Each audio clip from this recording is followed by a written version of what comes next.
On the surface, this book might just feel like it's about a woman getting out of a terrible situation and fighting back, but I feel like it's so much more than that. I just finished Sorrowland by Rivers Solomon, and this is a book that's going to keep me thinking for a very long time. Full disclosure, I did receive an ARC of this book before it came out, but I hadn't gotten around to it until just in the last week or so, and I was able to enjoy it through borrowing the audiobook from my local library. I'm going to talk about what I liked about this book and what I didn't like about this book in a spoiler-free way, and then I'm going to go into a discussion on some of the things that I took away from this book. Now, if I get something wrong in that discussion, or if you have any thoughts or feelings and want to start a discussion in the comments down below, I welcome that. This is a book that doesn't fit well into one category. Some people say that it's Southern Gothic, some people say that it's sci-fi, and some people have called it a techno-thriller. I really don't like to limit my reading based on what it's labeled as, but this book is very, very unique. It takes a lot of things from a lot of different genres and different subgenres of science fiction and speculative fiction, and it's really hard to, wrap up in a little bow and categorize. This is a book that takes science fiction through a dark walk in the woods and then polishes it with themes of the things that go bump in the night in real life, namely oppression and the corruption that comes from seeking power. Sorrowland is about a 15-year-old albino girl named Vern who escapes her religious cult and runs into the woods when she's 7 months pregnant. Vern has been through a lot, and if you're somebody who needs content warnings to live your best life, I highly suggest that you look them up. This is not a good book for people who have things that they don't want to relive when they're reading books. Vern was raised in a black separatist colony called the Blessed Acres of Cane, aka Caneland, and the people who live there call themselves Caneites. This colony was founded in order for the people to escape the racial horrors of the 1950s and 60s in the United States. The goal was to separate themselves from a society that just wanted to exploit them, make everything that they used, and basically lead simple lives where they were left alone in peace. Basically, it was supposed to be a utopia. Then someone decided that they were going to be the leader, named themselves as the Reverend, and turned it into a religious cult where they use fundamental values in order to try to control the people that live there. If you try to live your life outside of those values, you are punished severely, and this is one of the reasons why Vern was on the leadership's radar, because she was a bit rebellious.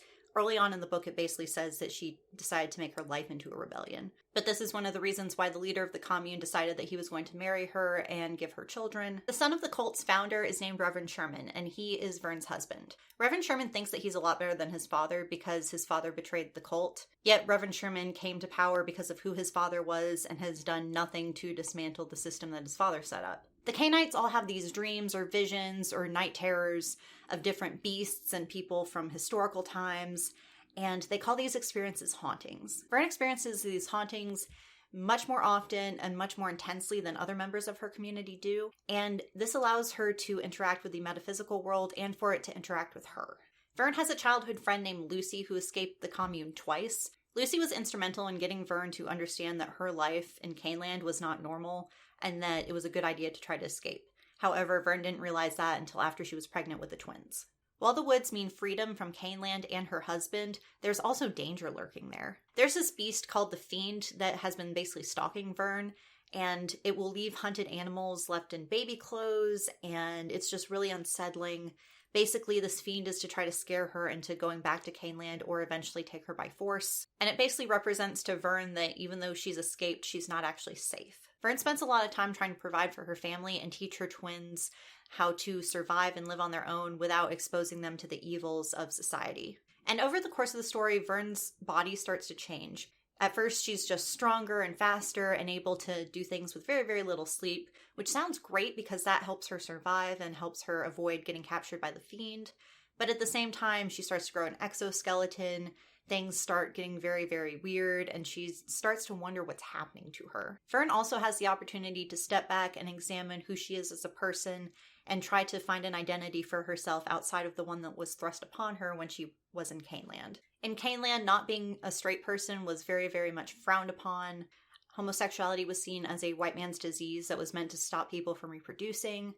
And Vern deals with a lot of shame that I think a lot of people who grow up in very, very religious households feel, where they're told that who they are as a person isn't right, it's an abomination, and that they should feel guilty about it when it's just who they are. And without trying to spoil the plot, there's a bunch of characters in here that are LGBTQ+. Vern herself favors relationships with women, and she also has a relationship with a Native American woman. I believe that she's of the Lakota people. And this woman describes herself as being Winkta, which is a word that doesn't really translate well into English, but loosely means that she is a transgender person. There's also a lot of disability rep in this book. Vern herself can't read very well because she can't see the words very well. There's also a Native American woman who was sterilized against her will and without her consent by the US government.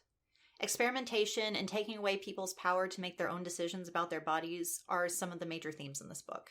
On the surface, this book might just feel like it's about a woman getting out of a terrible situation and fighting back, but I feel like it's so much more than that. It's also a story about how people in power will designate some people as being other or less than deserving of respect, and they will take advantage of those people and exploit them within an inch of their lives.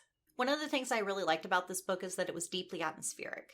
At times, I kind of felt like I was in a very twisted fairy tale where the woods represented some sort of refuge, even though they were dark and had dangers of their own lurking. The possibilities for Vern and her kids were endless, and quite frankly, it could have gone in her favor or it could have gone in a completely different direction. Vern and her children could live their lives outside of the influence of Caneland, or the Fiend could hunt them or drag them back to Caneland. And you never quite had an idea of which way it was going to go. Vern is one of those characters who has greatness thrust upon her and isn't constantly in denial about how special she is. She's very much aware of how special she is, even though she doesn't realize quite to the extent she knows that it's enough to be worried about. Vern is growing and changing and just trying to survive, and this gives her a desperate strength that comes off a lot more genuine than a lot of other characters who are supposed to be the heroes of stories. And while some reviewers thought she might have plot armor, I didn't see it that way at all. I'm not going to spoil it here, but the logic about what's happening to Vern's body and the fungus that she's dealing with is super unique, and it's not something that I've seen in fantasy before. The interconnectedness of it all basically took this book to a whole other level. River Solomon has a writing style that is beautiful and poignant, and it's something that is flowery without having like purple prose. They also pull no punches with respect to the wrongs done to people of color. Honestly, this book has made me want to go back and read more books covering historical events that I might have watched a YouTube video on, but don't have an in-depth understanding of. Like, I'd heard of the Tuskegee experiment, but I've never read a book that was going into all the details of it. There were two things that I disliked about this book, though. One is about the 20% to the 40% mark, where Vern and her family are in the woods, is kind of slow.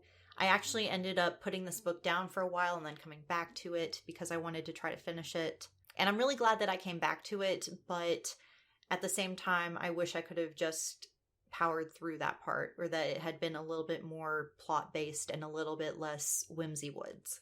Also, I found Howling and Feral to be very annoying, but I think that's because I don't really like little kids. They're just kids being kids, and they're young, and they're innocent, and they're curious about the world. And while they definitely give us their best, sometimes the things that they care about are a little bit silly. And I just wish that those parts that had featured them were a little bit shorter so we could go back to Vern, because I found her to be a much more interesting character. However, there's probably a bunch of thematic stuff with those two kids that I just completely missed because I was trying to just like get through their parts. And if you liked them, and if there's something that you want to talk about with respect to them, leave me a comment. So now we're up to the spoilery part, and I'm going to discuss some of the takeaways and thematic things that I saw. I probably didn't get everything or didn't understand everything, so let's make the comment section into a place of discussion, and let's get on with it. One of the major themes in this book is that power corrupts. As we discussed before, Caneland was supposed to be a utopia where people could live independent of a world that was basically trying to control them all the time. And then somebody decided that he was going to make himself the Reverend and use religion in order to control people and exert his will. Basically, organizing into a society where you have to follow somebody else's rules is something that can backfire tremendously. There's also the whole Reverend Sherman's father selling out the commune to the US government to use for medical experimentation. One, it makes a lot of sense that the community was able to survive as long as it did with the atrocities that they had committed known to the public. And at the same time, historically, there have been efforts by the government to place agents in organizations that they found would disturb the status quo and to try to control or dismantle those organizations. So there is some historical background for this particular action. And on the surface, yes, I can see why Reverend Sherman thinks that he's better than his father, because at least he didn't sell out his people for medical experiments. But at the same time, Reverend Sherman does nothing to try to fight back. He basically is like, oh, I got power, there's terrible things going on, but as long as I'm king, everything's good. And that's just a horrible way to look at things. He also marries a teenager and gets her pregnant as soon as possible in order to keep her in the commune and keep her under control. Later on, we find out that Vern is special because of the way that she reacts to the fungus and how it turns her into this basic super soldier instead of hurting her or ending her. So Reverend Sherman might have wanted to mix his lineage into that, but at the same time, she's a teenager, she doesn't want to be here, you are completely violating her, and that's wrong. And since both Reverend Sherman and his father violated and exploited people for the sake of power, I think that they're equally as bad. And we all know that the damage of this control doesn't just go away once you physically escape the situation. Vern still has a lot of guilt going on about who she is as a person and about who she loves. And even when she's with Gogo and everything is accepting and wonderful for them, she still feels like she's doing something wrong. And that is tragic and awful. One of the things that I thought when I was reading about Vern in the Woods is how her situation where she's in the woods but the fiend is still trying to get her sort of parallels what's happening with Caneland. Basically, the US government decided to allow Caneland to continue to exist because they had a plant at the head. The government was able to use and exploit the people of Caneland without them even really knowing about it, and then they allowed the cult to flourish because that was a good way to help keep them in control. And it was super obvious in the book that something was going on, because the judge in Lucy's case should not have ruled in favor of her father getting custody. There was so much evidence of the atrocities going on at Caneland that it should have been a no-brainer to give her to her mother. And this definitely showed that there was some power at play that was helping Caneland survive. There's also the recruiting of people against their will with choices that aren't really choices. Near the end of the book, somebody calls CPS on Vern's family, and Ollie ends up being her caseworker. And Ollie basically gives them the option to break away the family and put Vern in foster care, or move the family to the Blessed Acres of Cain. Ollie basically just wants to recruit people for this medical experimentation and thinks that that's the right thing to do. And so she is happy to use Vern and her family to further that goal. And I don't remember the quote exactly, but there was a quote about how instead of giving Vern's mother resources to help better her situation and keep everybody together, Ollie was just like, no, you're going to do this. And it was the thing that benefited Ollie's cause in the establishment. And it was kind of gross. Another interesting parallel that I found was when Vern was learning about feudal systems and how the peasants weren't really allowed to go hunting because the game belonged to the lord. And Vern comments how if that was the case now, that she wouldn't be able to escape Caneland and take care of her children. And that was basically the point. Because if you keep people dependent on you and don't give them options to go out and better themselves or get out of the situation that they don't want to be in, then they basically have to do what you say because you're in charge. Then you have things like the hauntings where people who are no longer alive are able to contact people that are impacted with the fungus. And I think that this shows that historically the actions and the people that come before us also influence us and how we perceive and experience the world. And that might not be through physically pushing you aside or trying to hurt you, but it might be the traditions that they helped make into a cultural norm. It could be any number of things that people do that leave a mark on this world even after they're gone.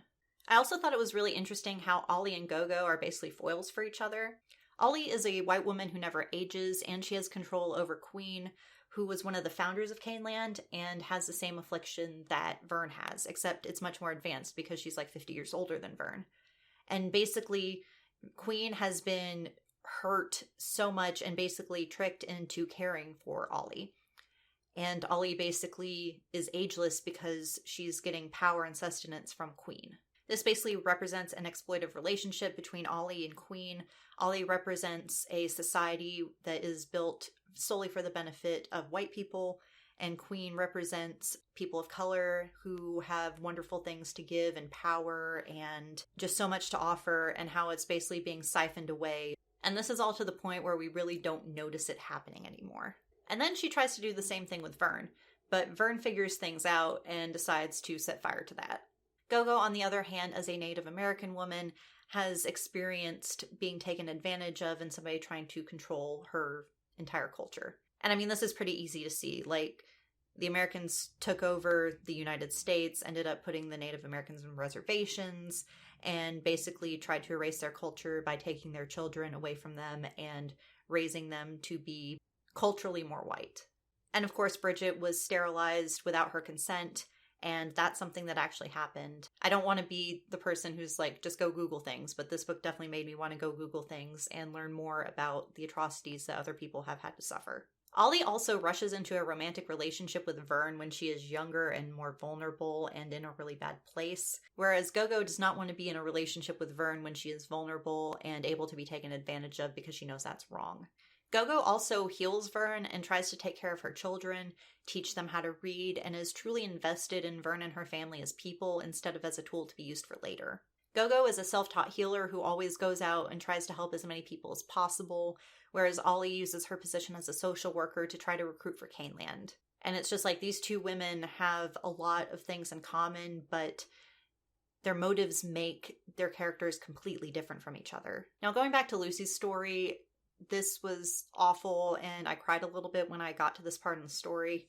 Lucy ended up not escaping from Caneland. Her father actually smited her when she tried to escape, and he caught her.